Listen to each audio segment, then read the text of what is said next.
नमस्कार मित्रांनो, लग्नानंतर होईलच प्रेम या मालिकेच्या येणाऱ्या भागामध्ये असं पाहायला मिळणार आहे की काव्याच्या हातामधून घड्याळ पडून फुटते.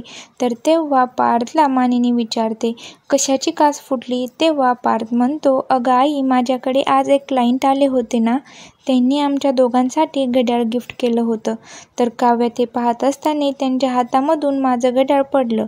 तेव्हा मानिनीला शंका येते की काव्याने पार्थचं घड्याळ मुद्दामून तर पाडलं नसेल ना. तर दुसरीकडे वसुंधराचा प्लॅन सुरू असतो. ती रम्याला म्हणते की जीवाच्या आयुष्यामध्ये आता वादळ आणणार आहे. त्यांचा सर्व परिणाम नंदिनीच्या आयुष्यामध्ये घडणार. तर इकडे नंदिनी ही जीवाची माफी मागत असते. तेव्हा जीवा रागाने म्हणतो, इनफ यार नंदिनी. तेव्हा नंदिनी म्हणते, एकदा बोलूया का आपण? तेव्हा जीवा म्हणतो, गिव्ह मी प्लीज अलोन.